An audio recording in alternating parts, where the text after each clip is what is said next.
Hello everyone, welcome back to the channel. आज हम बात करने वाले हैं कैंडल स्टिक्स के बारे में। बहुत सारे लोगों को ये कन्फ्यूजन होती है कि हमने जो टेक्स्ट बुक्स में या फिर हमने बुक्स में पढ़ा हुआ है कि एक बुलिश कैंडल, बेयरिश कैंडल और पिन बार कैंडल और हैंगिंग मैन या फिर पिन डोजी, तो ये सारे लिटरली वर्कआउट करते हैं या नहीं करते हैं या रैंडमली क्रिएट्स होती हैं ये सारी। तो मैं आपको एक बहुत ही क्लियर इस चीज़ पर बताने वाला हूँ। बहुत ही शॉर्ट वीडियो है ये, लेकिन ये बहुत ही इंपॉर्टेंट वीडियो होने वाला है। The very first thing is कि आप किसी भी चार्ट को अभी हम फ़िलहाल देख रहे हैं अदानी ग्रीन्स को। इस पे चार्ट्स पे हम देख रहे हैं 15 मिनट्स पे, ठीक है, ये 15 मिनट्स पे है।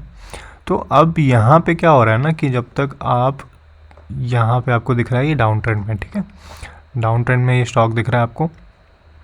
आपने क्या करना है ना, आपको लग रहा है कि ये जो पिन बार है, ये पिन बार के बाद बुलिश साइन आ सकता है, तो यहाँ पे ये आया नहीं, ठीक है।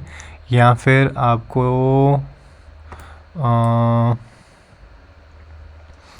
आपको यहाँ पे एक पिन बार दिखा है जहाँ से थोड़ी सी बुलिशनेस आई है, बट अभी समझ लो एक छोटा सा एक और एग्जांपल लेते हैं। जैसे कि ये हमारी पूरी बुलिश साइन है, लेकिन इसके बाद मार्केट गिर गई। तो यहाँ क्या होता है ना कि दो चीज़ें आपको ध्यान देनी है कैंडल स्टिक्स जब भी आप वर्कआउट करें। तो पहली बात है candles on high time frame और candles confirmation on lower time frame. तो यहाँ प्रॉब्लम क्या हो रही है कि आप हायर टाइम फ्रेम के कैंडल्स को आप एक्चुअली आपका जो ये मिरर है, समझ लीजिए हायर टाइम फ्रेम पे एक डोजी बन रही है, तो वो लोअर टाइम फ्रेम पे क्या करेगी? सीधी सी बात है, कंसोलिडेशन करेगी, क्योंकि वो हायर टाइम फ्रेम पे वो कंसोलिडेट नहीं कर रही, वो सिर्फ एक ऊपर से जाके नीचे तक आई है और मिडिल में बंद हो रही है। मतलब ये डोजी आपको पूरे साइडवेज के तरफ लेके जा रही है मार्केट को छोटे टाइम फ्रेम पे। तो अब यहाँ पे बड़ा टाइम फ्रेम आप किसको मानोगे? आप 1 डे को मान सकते हो, ठीक है, 4H को मान सकते हो, 4 आवर्स को, 1 वीक को मान सकते हो और 1 मंथ को मान सकते हो। और जो स्मॉलर टाइम फ्रेम है वो 15 मिनट्स हो जाएंगे, 5 मिनट्स हो जाएगा, 3 मिनट्स हो जाएगा और 1 मिनट हो जाएगा। तो अभी आप क्या करोगे? Candles on higher time frame पे जाओगे, जब 1 डे, 4 आवर्स, 1 वीक या 1 मंथ में जाओगे, तो आप जो कैंडल्स आपने जो टेक्स्ट बुक में पढ़ी हुई हैं वो आपको वैसे रिएक्ट करती हुई दिखेंगी, ना कि 15 मिनट, 5 मिनट, 3 मिनट और 1 मिनट वाली। Be very clear about it. ये रैंडमली एक्चुअली ये ट्रेड्स तो हो रही हैं, लेकिन ये ज़रूरी नहीं है कि इस बुलिश के बाद दूसरी बुलिश ही हो या इस बेरिश के बाद ये बेरिश ही हो, ठीक है। तो वो एक चीज़ का आपको ध्यान देना है। और बड़ी बात यहाँ पे क्या है, एक प्लस पॉइंट मैं आपको बताता हूँ। ये जो है ना छोटे टाइम फ्रेम पे सपोर्ट एंड रेजिस्टेंस पे आपको कैंडल्स प्रॉपर दिखेंगी। अब जैसे एक एग्जांपल ले लेते हैं, यहाँ पे समझ लो, ठीक है, ये एक ब्रेक है, ये एक ब्रेक हो रहा है यहाँ पे। तो मेरा यहाँ पे देखो, बिल्कुल आपके सामने 15 मिनट्स पे मैंने शेयर कर दिया ये छोटा सा एग्जांपल। ये मैंने दो सोल्जर्स देख लिए मैंने यहाँ पे ग्रीन, और मैंने इसको अपना सप्लाई मान दिया। और यहाँ पे क्या हो रहा है ना, अब यहाँ पे कैंडल्स आपको इम्पॉर्टेंट है 15 मिनट्स पे कैंडल कंफर्मेशन के लिए।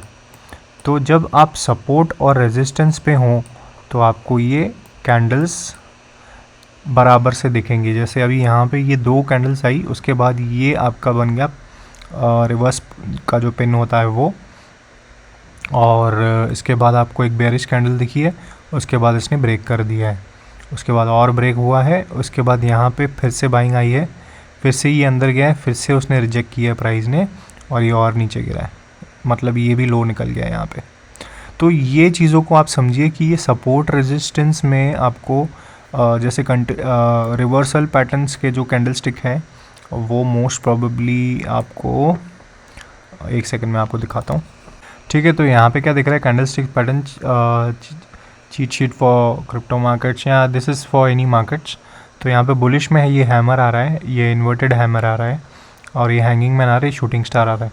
तो अभी हमने यहाँ पे देखा तो यहाँ पे हमको क्या दिखा है, hanging man, shooting star, sorry, यहाँ पे आपको शूटिंग स्टार दिखा है, उसके बाद ये रिवर्स हो गया।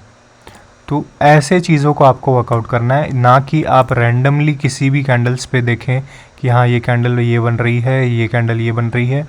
ये कैंडल्स का, ये पैटर्न्स का, कैंडल स्टिक्स पैटर्न का मतलब हायर टाइम फ्रेम पे ज़्यादा बेटर होता है। अभी मैं एक छोटा सा एक एग्जांपल वन डे पे बता देता हूँ, वन डे में मैं देख लेता हूँ एक बार। ठीक है, तो ये वन डे में भी मुझे सपोर्ट और रेजिस्टेंस पे ही दिखेगा मोस्टली, ऐसे तो वो दिखने वाला है नहीं। तो यहाँ पे समझ लो एक जोन बन रहा है कंसोलिडेशन का, तो मैं यहाँ पे मार्क कर देता हूँ। ठीक है, और यहाँ पे देखिए, यहाँ पे मुझे बेरिश साइन मिली है, ये ब्रेक हुई है। ठीक है, ये लेवल्स पे ब्रेक हुई है, फिर यहाँ पे फिर से बेरिश साइन मिली है, 3 दिन 2 दिन और गिरे हैं, यहाँ से एक दिन 2 दिन की और सेलिंग आई है। तो आपको ऐसे वर्कआउट करना है। मुझे यही समझाना था इस वीडियो में कि आप कैंडल स्टिक्स को इस टाइम फ्रेम पर समझिए अलग और उस टाइम से फ्रेम पे अलग समझिए। अगर आप पोजीशन के लिए सोच रहे हो, आपको बाइंग करनी है या आपको फ्यूचर्स में शॉर्ट करना है, तो आपको मोस्ट प्रोबेबली आपको बड़े टाइम फ्रेम पे जाके देखना पड़ेगा। बिकॉज अगर आप पोजीशन ले रहे हो, तो अगर आप इंट्राडे कर रहे हो तो 15 minutes, 5 minutes, 3 minutes, 1 minutes, it's going to be a good time for you. ठीक है, तो अब यहाँ पे यही चीज़ें आपको समझाना था कि ये सारे वर्कआउट करते हैं, लेकिन आप इनको सपोर्ट और रेजिस्टेंस पे देखिए, ना कि हर जगह हर कहीं पे। ठीक है, तो that's it for now guys, and see you guys in another one. Bye, take care, happy trading.